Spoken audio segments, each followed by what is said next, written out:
Want to have a Ghanaian passport. Are you not proud of being a Nigerian? I'm proud of being Nigerian. I'm also proud to be a Ghanaian. How many of your colleagues have successfully gone through the process to acquire for themselves a Ghanaian passport like you were trying to do? This guy has for himself the birth certificate of the Republic of Ghana, showing that he is a Ghanaian born at the Kolebu Teaching Hospital. He says his father is a Ghanaian, his mother a Ghanaian, and born on the 24th of November 1989. But as it is turned out, this guy has no trace whatsoever to a Ghanaian parent. All of a sudden, Nigerians are claiming that Ghanaians don't like them. All of a sudden, Nigerians are calling Ghanaians xenophobic. All of a sudden, Nigerians are calling Ghanaians that we are jealous of them. Let me tell you what, these people are the most manipulative people in Africa. The most manipulative people in Africa.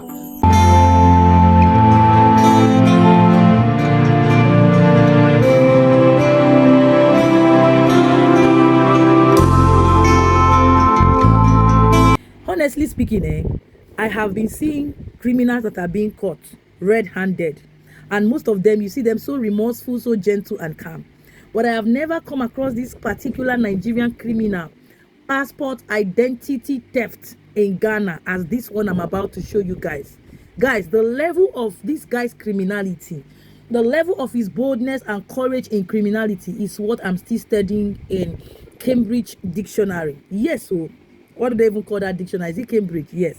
So I want us to look at this Nigerian criminal who was caught red-handed, claiming to be a Ghanaian, born in Ghana, in a Ghanaian hospital with a Ghanaian identity, just to achieve what? The Ghana passport, which they usually carry about, going out to all these countries and committing crimes with them. Because automatically, if you are into identity fraud, passport theft, it means you are a thief and your intention is to carry the passport to go and steal. But today, luck ran out of this one, which we're about to expose.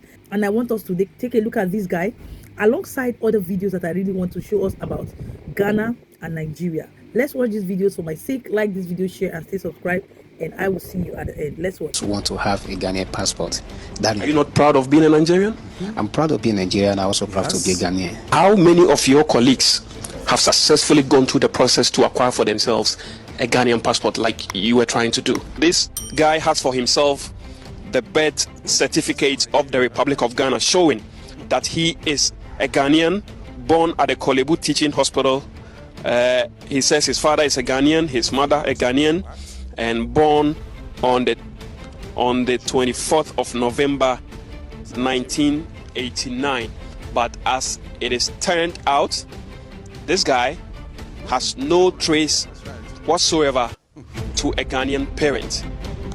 So I have heard the story of how foreigners are able to get Ghana passports and Ghana card. I mean, most of these foreigners are Nigerians, let's be honest to ourselves. I've heard the story, but I didn't believe that it was so easy like this. Now, in this video, a Nigerian has been caught red-handed. Now, this guy has for himself a Ghana card. He has for himself a Ghana voters ID card, meaning he has voted severally in Ghana. And in this video, he was on his way of applying for a Ghana passport. In fact, he has gone through several processes. It only took the intervention of just one misunderstanding to expose this guy. Let's go and listen to the video. When we are done, don't forget to leave your comment in the comment section. Easy it was for this Nigerian national to first of all go through the process to acquire for himself a voter's ID of the Republic of Ghana. He was going through the process illegally until he hit a snag and was picked up for a very long by time. operatives. You've been able to acquire for yourself security. Now, a voter's ID, which I would like to show here. So you have a voter's ID, Don K.O. How did you manage to get for yourself a voter's ID of the Republic of Ghana, you not being a Ghanaian? Like as I said earlier, that because I've been a place and I mean myself as part of the people. So if you are part of the people, then why would you do what you find at the place? So I decided to also to do everything that is. How easy was it for you to get yourself a national voter's ID? When they were doing the voting ID, when they were doing the ID card, which I went to join the queue as other people joined the queue, so I joined the queue. and I did it. And when you were asked questions, how did you successfully evade the protocol to get for yourself the ID card? I was able to answer the question they asked me, and that is all. That is all I did. This young man successfully got for himself a birth certificate showing boldly, as you see, that he was born at the Kolebu Teaching Hospital, when in fact he was born in Nigeria and a Nigerian. Now, when I confronted him with this document, what this Nigerian told us is that he felt the need to associate better with the Ghanaian people since he's lived in this country for a very long time. And then you also successfully acquired for yourself. Where were you born? In that case, I was born in Nigeria. Sorry? I was born in Nigeria. In Nigeria, very well. But here in the birth certificate, you said you were born at the Kolebu Teaching Hospital. Do we have a Kolebu Teaching Hospital in Nigeria where you come from? It's not necessary that we have a Kolebu Hospital in Nigeria. The Kolebu Hospital is in Ghana here. So you were born in Ghana? That is what I stated on my what do you call it, on my birth certificate, because were you born in Ghana? I've answered you the question that I am not born, but I'm a freeborn in Ghana here. So you lied to the authorities on that score? You said your father is also a Ghanaian. Is that the case? Speaking honestly, is your father a Ghanaian? My father was not a Ghanaian. So your father is late. He was a Nigerian. Yeah, but I died in Ghana here. So you lied again on that score. Your mother, you said, is a Ghanaian. Is your mother a Ghanaian? Yeah, my mother is a Ghanaian. Okay.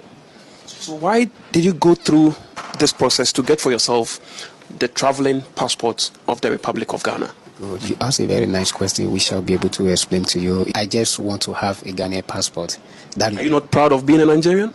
I'm proud of being Nigerian. I'm also proud to be a Ghanaian. How many of your colleagues have successfully gone through the process to acquire for themselves a Ghanaian passport like you were trying to do? I've never seen anyone before, so I can't actually figure out. So you live all by yourself? Yeah, I live by myself. I live with one of my friends, but it's not around too. You said you are a pastor. You run a church, right? What's the name of your church? I don't run a church. I pastor in a church. Sources at the National Security say they are processing the suspect and will subsequently hand him over to the immigration officers for the desired. Someone sent me a DM this morning. I'm going to paste his message here so you can pause and read for yourself. The bottom line is, he's asking me why Nigerians claim to be Ghanaians, because in Europe, Nigerians claim to be Ghanaians. Now, first of all, in Europe or overseas, they have banned Nigerians from coming to their country because of the nuisance Nigerians had constituted. Some Nigerians had constituted in their country. So they look at Nigeria with some certain type of discrimination. Now, let me explain to you why they claim to be Ghanaians. Most of them cannot travel abroad without a Ghanaian passport. And the easiest passport to get now is a Ghanaian passport. So, if they have a Ghanaian passport and commit a crime, they tend to think they are Ghanaians. Like yesterday, someone tagged me to a video of 4 Ghanaians being sentenced to death for selling narcotics. Yeah. Probably those are not even Ghanaians. They are just Nigerians with Ghanaian passports. When I was in Nigeria, I was renewing my passport. I saw a whole lot of Nigerians there. They found a way to try to get a Ghanaian passport. Things happen.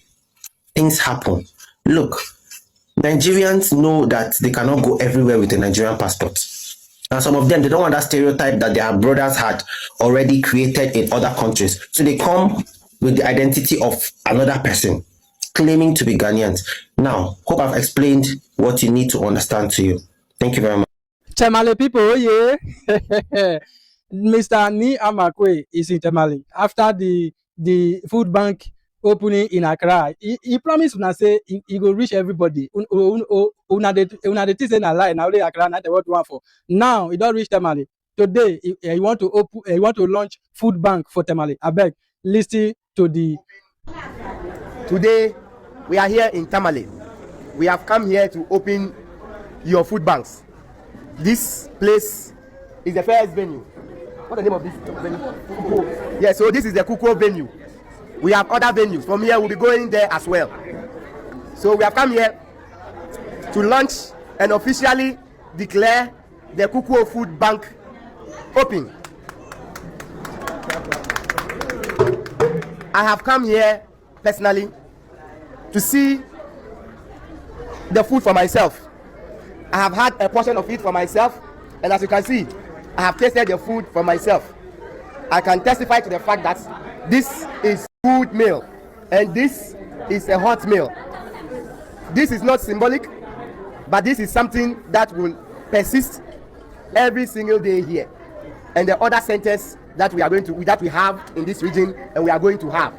So, like I said, it is going to be open every single day of the year, from Monday to Monday, 365 days in a year. You can all come here and have a good balanced diet and eat. We are going to have various meals each single day. Today, I see that what we have for you is rice and stew with chicken, egg, and spaghetti. That is the meal for today. Tomorrow, the meal will be a different one. Very good one as well. It can be wache, it can be jollof, it can be TZ and the likes. We are going to have various food. Every single day, the meal will be different. So let those who are in need of food and water. And as you can see, we have juice also here. So anybody who is in need and cannot feed yourself, come here and eat. You have nothing to worry about. There will be no stigmatization. There will be no money to pay. And nothing, like I said, will be expected of you.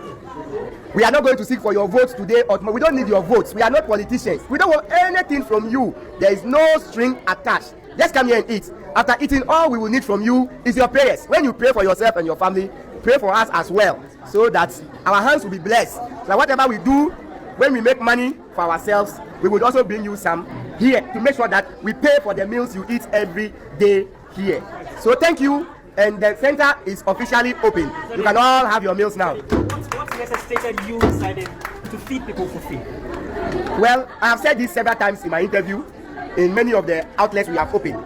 I keep saying that the only thing that inspires and motivates me to do this is because of my upbringing, where I came from.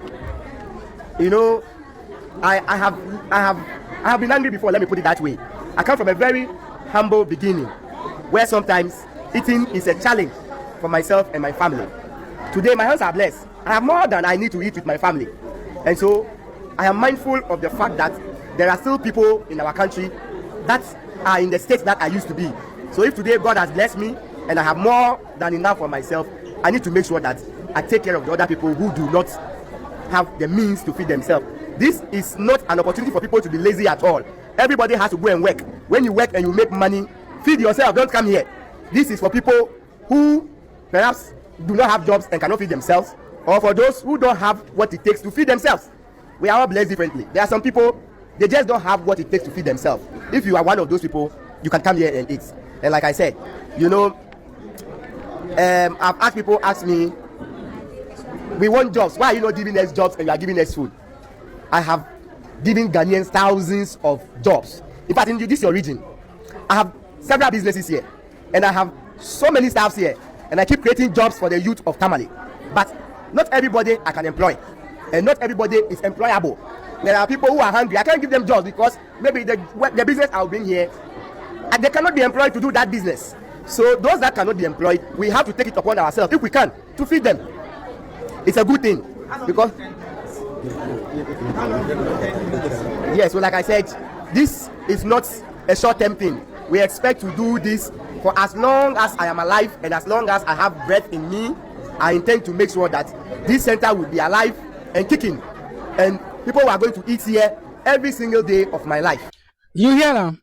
He said he's not a politician. They are not even planning to enter politics. No, my previous video, I asked this question, that is this man trying to win the heart of Ghana before he comes into politics? He just make it clear to everybody now. He's not a politician, and he's not even trying to come into politics. They don't need anything from you. Your is just to eat and pray for them. Imagine. Is this not a good news? Is this not a part to the society? This is what we need. Not be to get money, buy car, buy this.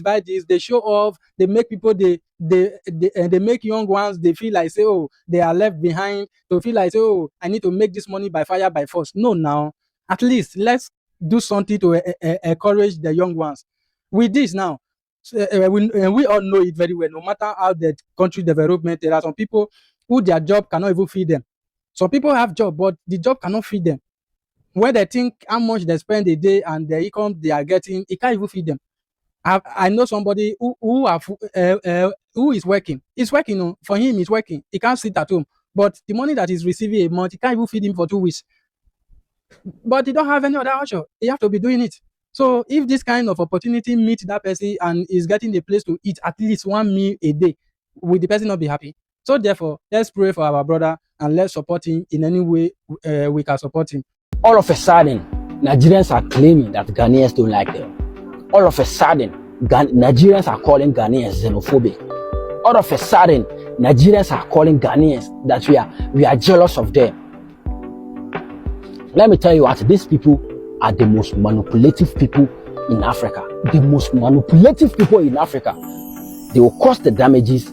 They will go and come back and play the victim card. They are very, very good at that. They are very good at that. They will cause the damages. They will go and come back and play the victim card. Well, I'm so happy this guy is coming out to really emphasize exactly what I had said. I'm so happy this guy is coming out to really evidence and vindicate what I've said. Don't worry, there are so many things that I'll be sharing in this my page or on this my page that most people had not spoken about. Give it time. In 6 months, in 1 year, you would hear people saying it. I'm happy a lot of people are coming to my comment section to say, Brother Ace, you said this many months ago. I told you people that I sit in this is not bragging. What I see, even Nigerian elders cannot see it, even if they climb ladders. Even if they climb ladders. Why? Because I don't associate distractions with myself. I don't distract myself just like Nigerians. Listen, Ghanaians and South Africans, just like I told you people, there is no scheme that Nigerians will come up with that we don't know. There is no scheme they will come up with right now we don't know. I told you people that Nigerians, did you just hear this guy say it? I told you people that the next thing, Nigerians in Ghana will start yelling xenophobia, they will start playing the victim. They will start playing the victim. That's exactly what they are good at. And I also told you people that they are once schooled first initiate the trouble. They would initiate the trouble. They would aggravate people. They would annoy people. They will instigate things. They will incite violence. They will incite trouble. And then when the trouble comes, they begin to play victims. They begin to say things like, these people are practicing xenophobia. These people are envious of the Igbos. These people are jealous of Nigerians. What is jealousy and what is envy? First of all, illiteracy had made Nigerians not to know the meaning of envy and not to know the meaning of jealousy. I mean, stop confusing hate with envy or jealousy. If you say people hate you, now we can accept that. And then the next question that we would have to really ask ourselves is, why do people hate you? Because if you're a light to people, there is no way they can hate you. Let your light so shine before men that they might see your good works and praise your Father who is in heaven. When a man's way pleases the Lord, when a man's activity is beneficial to his society, even his enemies would be at peace with him. I am a living example to this. I'm a living example. I've told you people time without numbers on how most Nigerians actually tell me they can't be me, but they love me. They cannot be me, but they love me. Why do they love me? Because of the things that I do. That's why you see them. They're already begging Very Dark Man to come out for presidency. Not because they love the guy, but because they know the guy is proficient. So they want to use the proficiency of the guy to resolve their challenges. Exactly what they are doing with P2B. It's unfortunate. It's really unfortunate. It's really unfortunate. Guys, you see what I'm telling you? You see the boldness, no remorse whatsoever of this guy. At the end of the day, see how he's answering the questions from the immigration or the police officer, and at the end of the day, you see him responding with courage. I just want to be a Ghanaian. I just love to have the Ghana identity. Like how Nigerians, how this young man, how are you people so audacious in theft and criminality? I'm so embarrassed, and this is not me saying it because at the end of the day, it's the first time, or neither is it going to be the last, because there are so many out there like him that are yet to be exposed, yet to be caught. Some are even intending to get into this kind of mess by going to acquire Ghana passport. And on the other hand, I will also say, as I will usually say, please, whomever you are as a Ghanaian involved, partnering with these criminals, you would not know the danger, the intricacies that comes with this. I would advise you stop. Oh my God, stop. This is becoming something else. Because at the end of the day, when these people take this passport outside, it is the image of Ghana that is on the line. It is the image and reputation of the motherland Ghana that is on the line. I am begging. I don't want to be very rash or harsh here, because if I should go the way it is in my heart, most of you will tell me to calm down. That's why I'm just trying to calm down, taking things easy this time around. Because if you have not seen life, if you have not experienced life and something hasn't happened to you, you will not understand that no matter how much you think, no matter how much you want to get in a criminally minded way, in a dubious and fraudulent way, it can never be equated to life that is worth living with integrity and dignity. I'm telling you, all these people indulging in criminality, terrorism, I keep asking how and why. But if you look at the other man, the young man Richard Amakwe, this goes deep to tell you the level of, understanding that this Richard, this billionaire from Ghana, has about life. If you understand life, you will know that when God blesses you, or when God has blessed you, you will see it as an avenue to be a blessing to the next person, to live a genuine life, to live a decent life, to live an impactful life that you are definitely going to touch lives positively. Just like this billionaire Richard Amakwe is doing in the motherland Ghana. Look at the massive, exotic, very, very clean, outstanding restaurant, food bank that he set up for Ghana in Tamale, and everybody around there is privileged to go and eat. Hear him say he is creating job opportunities. This is society building, nation building, not the wealth that is ill-gotten and is used from criminality will definitely be used in a very useless way, because the same way you get that wealth, it will go within the twinkle of an eye. These are the things most of you don't know, who are indulging in all these crimes as Nigerians. See, this life is like a mystery. What you give into the universe is what you receive. You give evil, you will sow it. You give positivity, good fruit, you will sow it. What this rich man from Ghana, Richard Amakwe, is sowing today, when his generations upon generation will begin to repeat, people will not understand. They will say he did ritual. They will say it's luck. They will say it's this. You will hear all manner of things. But he's sowing the seed. He's planting the seed for tomorrow, for posterity. And I, Chivik, alongside this, my brother Christ in me, we are witnesses, living one, and every one of you present. Now I put it to you listening to me today. What are you living for? What impact are you creating? What integrity are you setting out there for the next person close to you? Are you living a life that tomorrow, when you leave this world, people will remember you for good or for evil? This is a food for thought. I'm using and drawing this man as an inspiration for each and every one of us today to be like Richard Amakwe. I know he's not a perfect man, rather than this Nigerian criminal that decides to be stealing Ghana identity and passport. May God help us. May God help me. May God help the country Ghana and bless our nation, make it great and strong. So shall it be. Ladies and gentlemen, this is where I draw the line. Let me know your thoughts in the comments. Like this video if you do, share and stay subscribed. I will see you in my next one. Good night.